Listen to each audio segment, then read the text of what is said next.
Nah, ngomongin juga soal day trading nih, mungkin banyak juga yang mengukur gitu ya soal risk reward dari day trading gitu. Nah, gimana nih cara Bang Engga ngukur risk reward dari satu saham gitu ketika memang mau beli saham itu untuk day trading? Apalagi mungkin kalau banyak yang suka, dalam artian kalau sahamnya udah naiknya lumayan kencang, mungkin juga harus memperhatikan risk rewardnya seberapa besar rewardnya ketimbang risknya. Gimana nih Bang Engga? Oke, coba aku ambil contoh dulu ya di suatu saham yang aku day trade di akhir bulan lalu apa awal bulan. Sebentar ya, lagi buka trading view. Oh, sebentar. Jadi sih, sebentar ya. Oke. Nah, ini aku coba ambil chart agro ya. Ini di tanggal 26 Januari. Jadi sebelumnya itu di 26 sebelum live IG ini sempat ku jelasin lah di Instagram story aku, ada di highlight-nya yang lebih lengkapnya ya. Ini kan kalau kita secara chart, ini kan ngebentuk support di sini. Support yang dia seakan-akan mau nge-break resist. Nah, saat itu aku kepantau di area 390. 390. Aku entry di 394, 396. Kebenaran saat itu volumenya meledak dia volumenya. Volumenya melebihi volume kemarin tapi baru melebihi tipis. Nah, itu aku belinya sebelum setengah 12 siang, sebelum satu close. Aku beli di 394, 396. Resiko paling candle ini itu sekitar berapa ini?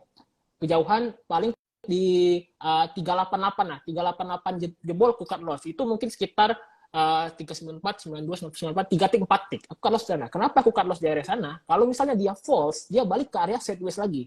Kalau dia balik ke area sideways, ya berarti gagal dia naik. Nah, terus aku hold nih sampai siang sore, aku take profit di area resist di sini, 430. Cuma cara menemukan tipikal seperti ini, kita harus kuat ngebaca volume bid offer. Dan tentunya jangan lupa, saham yang kita beli jangan saham yang aneh-aneh. Misal nih, melihat forum rame, ternyata sahamnya apa? Saham BSBK. Yang mana bisa BSBK? Jadi itu kan kita mesti tahu nih karakter sahamnya seperti itu. Jadi aku beli di 390, 396, TP di 420, 430. Itu untuk harian itu gede banget karena kan udah tahu nih pola kayak gini. Itu salah satu contohnya. Atau contoh kayak harta tadi. Harta barusan ku trade, ada teman-teman swing trading Indo yang di Telegram, yang grup di Trade Free, aku juga ngasih info ke mereka. Jadi kan kemarin kan dia candle besar nih, volume gede nih, gede banget. Jadi yang kulakuin kemarin itu, aku mengecek broksumnya, apakah ada salah satu pihak yang mengakumulasi. Aku lihat ada nih pihak yang akumnya gede kemarin pas candle gede nih. Oke, di sini aku mainin menit. Menit itu di sini pas dia posisi dekat ARB. Logikaku gini, ini saham sideways-nya kalau kita ngecek weekly, ini kan rame bener nih. Ini bukan rame, maksudnya lama banget nih sideways-nya. Sideways-nya sekitar mungkin setahun nih, dari 2022 awal nih. 2022 ke awal 2023 ini. Aku mainin logika nih, masa hanya sideways setahun, kenaikannya cuma kemarin doang, hari ini dibuat ARB. Aku mainin logika seperti itu. Karena di saham ya, makin lama dia sideways, selama dia ada akumulasi, apalagi sahamnya fundamentalnya bagus, aku percaya suatu saat saham itu akan mengikuti fundamentalnya. Harta kita tahu, ini saham emas. Teman-teman bisa cek RTI-nya. Secara EPS-nya aja, earning per share-nya, dia tiap bulan, tiap semester, dia selalu mengalami kenaikan yang menandakan saham tersebut berarti berkembang. Tinggal nih, kapan saham tersebut rally. Aku ingat benar, 2022, ini saham nggak kemana-mana geraknya nih. Lihat nih, sideways-nya panjang banget sideways-nya. Ini kalau kita nge-hold, kita bikin muntah-muntah. Tetapi kalau kita tahu dia ada volume, dia break ke atas, kita bisa manfaatin momen. Jadi, tadi momennya itu, pas dia ARB. ARB ke 244, 246. Jadi aku sempat share ke teman-teman, kalau misalnya mau buy, berani nggak buy nih dekat ARB di 244, 246. Kenapa aku bilang dia berani dekat ARB? Karena logikanya gini, kita contoh ambil LP. Kalau ketika dia candle hijau ya, hijau gede sebentar. Nah, candle hijau kayak gede ini, jangan harap besoknya hijau rally kencang. Ada beberapa saham seperti itu, kayak BMTR, Carter seperti itu. Dia butuh koreksi. Kenapa? Karena biar yang beli di area bawah jualan lagi. Tetapi ketika dia koreksi ini, kita main candle setengah. Aku senang banget kalau mainin pola-pola setengah candle gini. Yang menandakan kalau setengah kayak gini, dia bakal lanjut lagi. Jadi aku manfaatin setengah candle, aku beli di area support. Balik lagi ke harta tadi. Ketika aku beli dekat ARB, aku nggak gede-gede banget masuk. Cuma dana-dana retail lah, dana-dana sekitar 20 jutaan masuk. Aku beli di ARB, di 246, ARB 244, aku take profit di 270, di area resist. Aku nentuin area jual ya area resist saja. Tapi tentunya kalau teman-teman mau nge-hold, itu balik lagi ke mental. Ada yang 4 tik, 5 tik, udah gatel. Ngelihat cuan 100.000, udah gatel. Ada yang kayak gitu. Nah, itulah pentingnya kita di bursa saham, kita trial and error. Bener, aku take profit di 270, lalu dia koreksi. Beli di 246, take profit di 270, hampir 10%, sekitar 9,8%. Untuk harian, luar biasa. Karena market sepi kayak gini, nemuin saham kayak gini, itu luar biasa banget, kayak gitu. Nah, jadi seperti itu caraku. Selain melihat chartingnya, ya lihat volume, dan juga lihat current bid offer. Padahal sih sebenarnya lihat aku di harta ini, mau disantai. Cuma kalau dikasihnya kayak gitu, ya udah take profit dulu tadi, seperti itu. Itu kalau contoh yang beberapa hari ini di mana posisi market aku bilang ya sepi kayak gini. Jadi kita nggak bisa nih kita memaksakan kondisi seperti itu. Oke, jadi nggak boleh maksain kondisi kalau memang kondisinya lagi nggak bagus atau mungkin psikologisnya juga lagi nggak siap buat. Benar. Gitu. Oke, kita naikin satu persatu pertanyaan yang udah ada nih dari Besi Cuan. Kalau Besi Cuan mau bertanya, saya persilahkan di kolom Q&A yang ada di bawah. Saya naikin satu persatu. Oke, kita naikin dulu dari Dahmazo. Apakah day trade atau scalping juga memilih saham secara fundamental bagus atau hanya secara teknikal? Oke, boleh dijawab? Boleh dong. Bisa jawab sih. Jadi terkait pemilihan saham, aku random. Misal nih, dalam seminggu ini banyak saham yang IPO terbit. Kayak minggu berapa ya? Pekan kedua ya, yang banyak bener nih saham IPO. Nah, kalau misalnya udah tahu secara kalender, dicek di RTI ada saham IPO minggu ini, kita main di IPO. Pasti pelaku pasar yang hobi scalper pasti main di sana. Jadi nggak melulu main di saham bagus, enggak. Tapi kita fleksibel. Tapi tentunya teman-teman harus bisa nih memilih karakter saham yang bagus. Misal nih, saham-saham yang secara broker summary dia tuker-tukeran barang aja. Atau dia repo, dia ciptain volume gede tetapi nggak naik-naik, tapi cenderung turun. Kayak BSBK, ya itu hindarin. Itu nggak usah paksa. Karena udah tahu endingnya, bakal ke 50. Jadi teman-teman hindarin nih saham-saham yang istilahnya karakternya kasar. Misal saham yang tiba-tiba naik, dicabut bid. Ya nggak usah dimainin. Ingat, kalau kita main saham yang kita kenal karakternya, potensi kita win itu gede. Tapi kalau kita main di saham yang istilahnya kasar, sekali boleh win, 2 kali boleh win. Ketiga, keempat kita hancur. Cuan paling berapa tik? 2%, 4%. Sekalinya dicabut bid, berderet, drum ke bawah, berapa minusnya? 10%, 20%. Ingat di bursa, kita kalau cuan dipotong fee. Loss, kita dipotong fee lagi. Jadi benar-benar dipikirin nih terkait risk reward ratio gitu.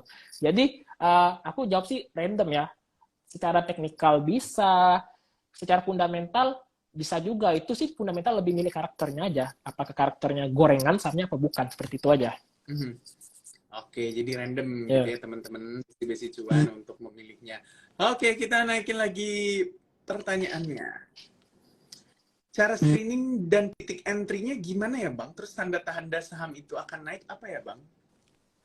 Oke, kalau cara screening, aku sih karena kerja juga, jadi trading sambil kerja gitu, lebih ke top gainer, top loser di hari tersebut.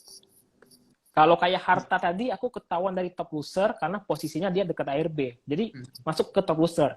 Kalau kayak kejadian agro waktu itu, aku lihat top gainer, dari top gainer muncul nih agro, itu kalau nggak salah peringkat berapa gitu, aku langsung lihat chart daily-nya. Lihat chart daily-nya, aku tarik nih super resist.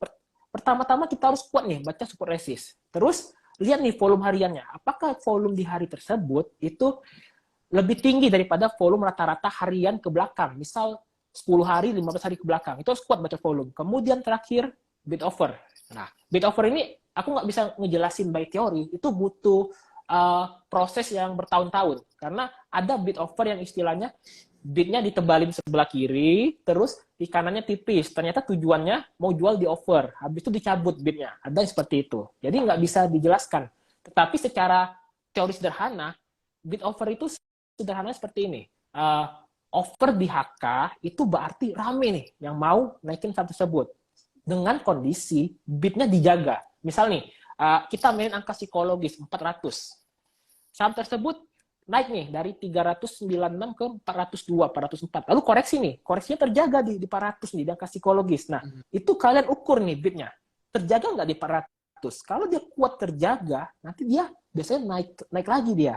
Dengan posisi resist di mana? 404, di mana tadi sempat sentuh 404. Kalau dia breakout makin tinggi. Jadi sederhana seperti itu. Kayak kejadian kemarin kalau nggak salah PNLF. PNLF itu aku terpantau sebenarnya di area berapa ya, yang dia 406 sampai ke 420 aku kepantau itu. Cuma posisinya aku lagi sibuk, nggak berani lah ngambil resiko seperti itu, jadi ya aku skip aja itu seperti itu. Jadi lebih ke pembacaan volume, bid offer, dan harus kuat baca super resist. Itu. Oke, kita naikin lagi pertanyaan ini. Apakah untuk entry nunggu sideways agak lama? Itu bisa juga nunggu sideways agak lama, tapi dengan ketentuannya seperti ini. Saham tersebut uptrend.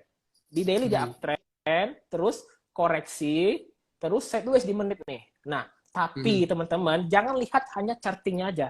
Lihat lagi bid offernya. Misal nih, teman-teman udah tahu nih, kayak kejadian ke cash kemarin sempat lama sideways di menit. Ada teman-teman STID Trading Group nanya, Bang ini ke cash sideways. Gimana, menarik nggak? Secara charting menarik. Tapi lihat bid offernya. Offernya tebel-tebel berderet nih. Kemarin tebel-tebel itu kalau nggak salah area 115 sampai 120 itu berderet tebelnya. Range 7K sampai 10K. Sedangkan bidnya cuma 3K, 4K. Itu aku bilang nggak menarik. Karena apa? Dengan offer seperti itu, siapa yang berani maksa naik ke area resist lagi? Tetapi kalau misalnya bidnya sama offer seimbang, nah itu menarik seperti itu. Jadi lebih pembacaan bid offer lagi, dan tentunya lihat chartingnya. Kemarin ke cash juga kalau aku bilang uptrend dia udah mulai koreksi karena kan 3 hari beruntun kenceng naiknya itu. Lalu dia koreksi terus rebound. Nah, jadi cari yang benar-benar uptrend seperti itu.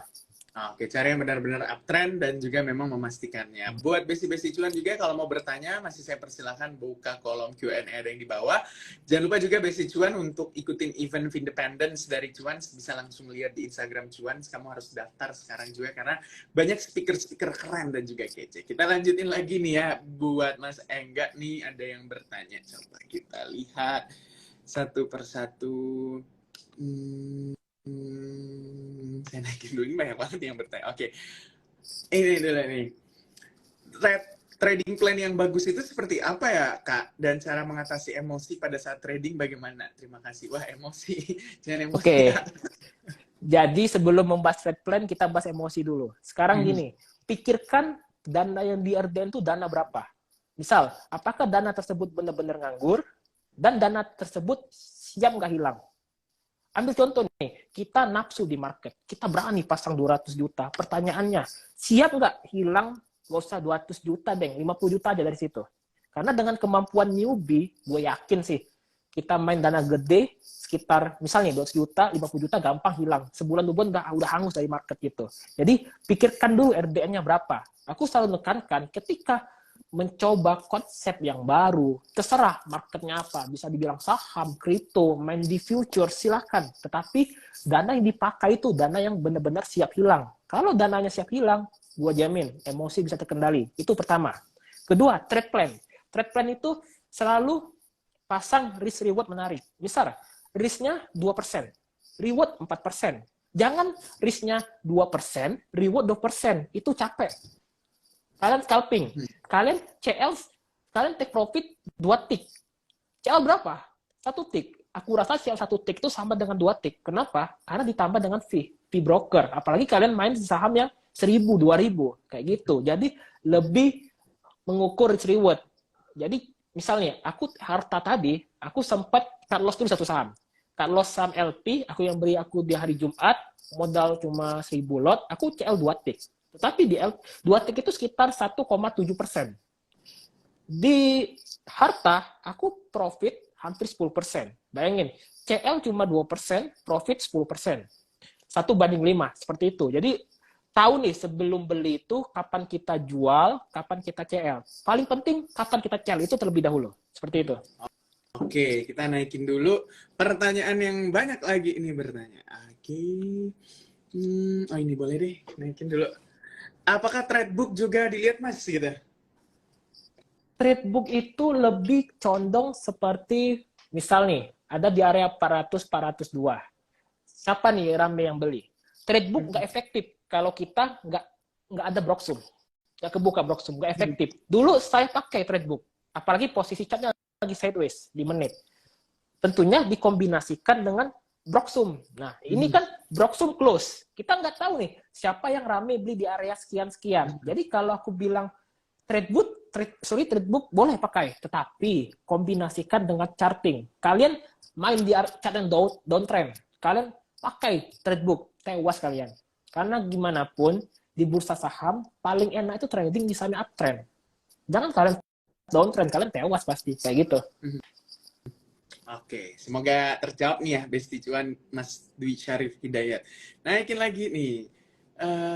Oke, ini bener ya?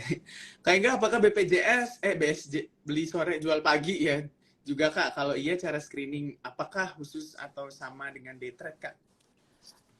BSJP aku mulai sekarang sih, mulai 2022 ya, udah hampir nggak pernah BSJP. Pertama gini, misalnya kita beli saham sore, kan nggak kelihatan Broxum siapa yang beli, siapa yang nahan. Nah itu bagi aku gambling tuh.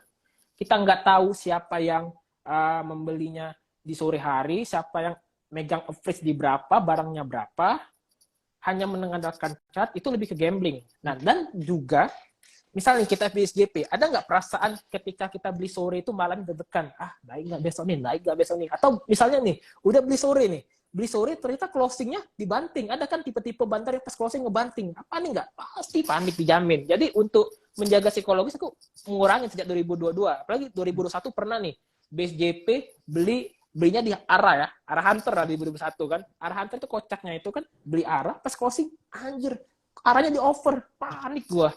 Besoknya drop ARB, bukan main tuh hilangnya jutaan rupiah hilang. Tiba-tiba kan kaget nggak? Kaget lah pasti. Makanya aku sekarang lebih menghindari hal seperti itu. Apalagi yang arah-arah antar, tobat deh. Nggak cocok lagi sama market sekarang, tobat kalian. Oke, kita naikin lagi nih Besti Cuan, banyak banget. Terima kasih buat partisipasinya udah bertanya. Semoga Mas Engga semangat buat jawabnya. Senang banget. Oke.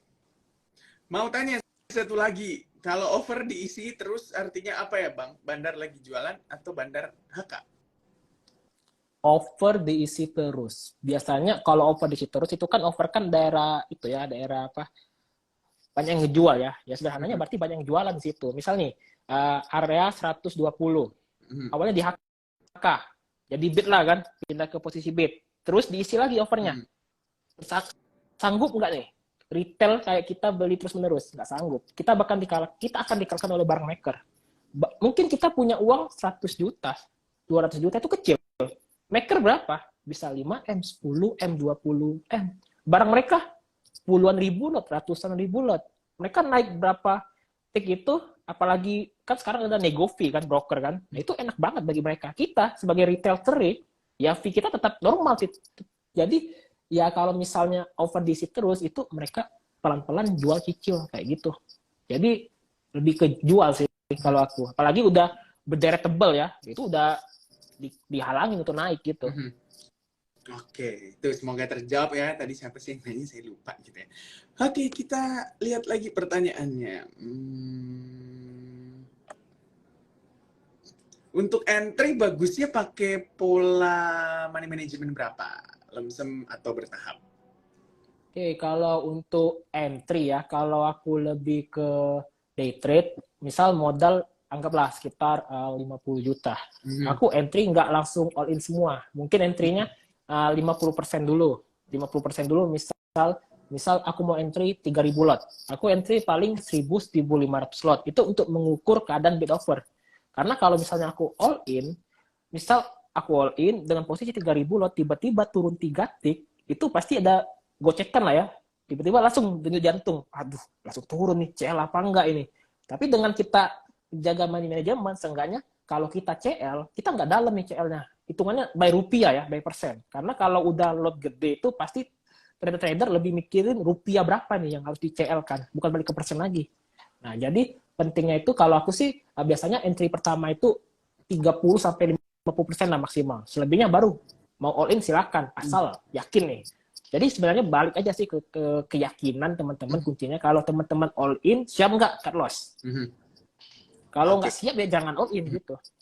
Oke, berarti Mas Engga kalau misalnya masuknya 30% dulu nih dari total modal yang mau ditradingin, anggaplah 30% gitu. Berarti kalau memang ternyata sahamnya meyakinkan naiknya, nambah lagi. Berarti average-nya akan Berani, naik.